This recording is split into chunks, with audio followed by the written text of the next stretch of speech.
Hey everybody, this is Reed Minyagi, and today we're going to be going over restrictive pulmonary training effects on improving respiratory function and pulmonary quality of life score for EVALI patients. EVALI is an acronym for e-cigarette or vaping product use associated lung injuries. This is a relatively new disease, seeing that in August 2019 was the first official diagnosis, and since then, over 2,700 patients have been diagnosed with EVALI. 60 deaths have been reported due to this disease as well. Patients are on average between the ages of 18 to 35. Our long-term goal for this is to create a restrictive pulmonary training program that can prevent or at least prolong initial EVALI signs and symptoms. The primary specific aim for this research is that restrictive pulmonary training has some sort of benefits on forced vital capacity. Forced vital capacity, or FVC, has been proven by previous research as the #1 indicator for improved respiratory function. The second specific aim for this research is to understand the effects restrictive pulmonary training has on the pulmonary quality of life score for those who suffer from this disease. Our central hypothesis is that restrictive pulmonary training can improve respiratory function for EVALI patients. The significance of this study is surrounded by background information. EVALI signs and symptoms classify it as a restrictive lung disease.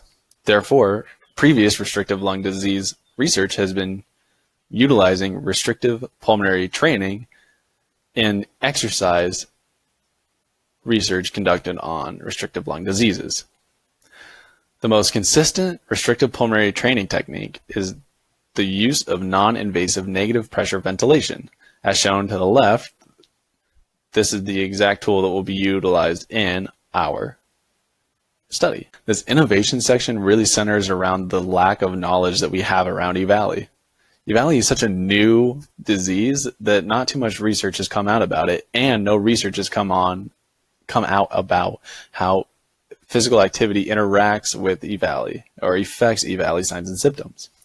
Again, previous research surrounding restrictive lung diseases really only target groups around 50 to 79-year-olds, while the average age range, again, for EVALI is 18 to 35, so there's that lack of knowledge as well. Not too much research has come out about this age group and how physical activity is hindered or affected due to restrictive lung diseases. Previous research has indicated that a larger sample size was needed to be able to adhere to the general public.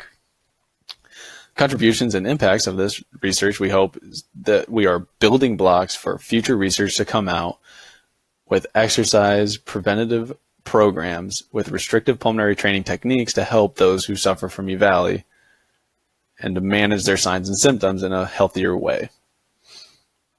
Another contribution that we hope is that at the end of the study, we do alleviate the signs and symptoms that EVALI causes on individuals. Through the approach section, we will be using a non-randomized prospective cohort design that follows each subject forward from the beginning of the study through the 6 weeks conclusion. Each EVALI subject will be referred to as under a physician's recommendation. This ensures that they are both healthy enough and approved by a health professional to ensure that they can do these physical activities for this research.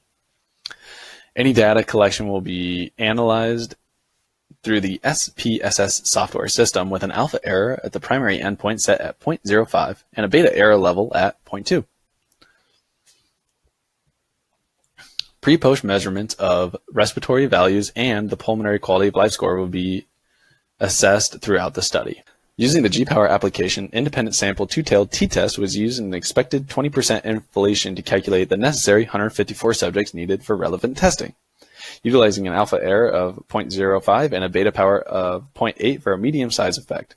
This placed at least 64 patients in each group. We'll go over that in the flowchart. Just want to go over some of the tools we'll be using. We will be using the spirometer shown in the top left for calculating respiratory values. Besides the MIP values will be measured using the micro respiratory pressure meter shown with the guy. The pulmonary quality of life score will be utilizing a questionnaire shown in the bottom left. Data will be expressed as standard deviation. All p-values will be calculated assuming two-tailed hypothesis. A p-value less than 0.05 will be considered statistically significant. The inclusion criteria includes 154 verified EVALI subjects. If you don't have EVALI, we don't really want you in the study. We are intended on hitting a specific age range of 18 to 35. We will be accepting people with at least moderate levels of activity or better. The exclusion criteria is obviously if you're not diagnosed with EVALI, you are not going to be part of this study. Those with previous diagnosis of respiratory issues also will not be allowed. We are, like I said, hitting a specific age range, so if you're outside of the age range, we will not include you. Along with those who are in need of oxygen supplementation will also be excluded from the study. This is the flow chart that we mentioned earlier.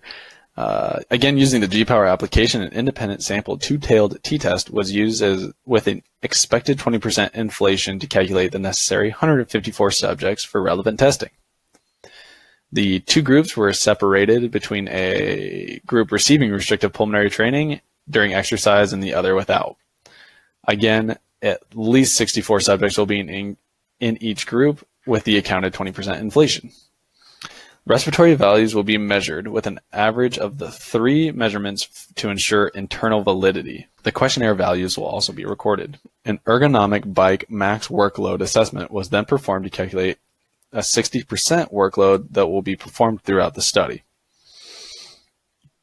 Once testing begins, each subject in both groups will receive an endurance exercise training consisting of 30 minutes of submaximal cycle ergonometry.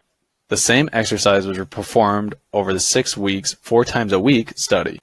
Finishing the 6-week study, the same baseline values were retaken and compared individually.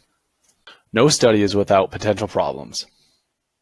The confounding variables that can be seen in our study is that our subjects continue to use their electronic cigarettes or vaping products, their EOVs, throughout the study. Some way to kind of control for this confounding variable is to have people fill out smoking logs. Another confounding variable is diet and how it affects their exercises being performed. So we're going to have them doing a diet journal. And activity levels, too, we want to make sure they're hitting at least that moderate level of activity, so accelerometers will be worn. Testing issues that can be seen is that the equipment being utilized for these restrictive pulmonary training, they're pretty inconsistent across the board, as in a lot of methods or a lot of research groups kind of tend to do their own style of restrictive pulmonary training. Again, the negative pressure ventilation tool is extremely lab-based and has few practical resources outside of a research facility. So better testing equipment for the general public needs to be utilized. Any alternative methods, again, with the all over the place restrictive pulmonary training ideas, a manual chest expansion resistance program has been done in previous research where someone is physically restricting the chest expansion during physical exercise. Benchmarks indicating no restrictive lung disease are the forced vital capacity and MIP values need to be reached over an 80%, and the FEV1 over FVC values over 70%.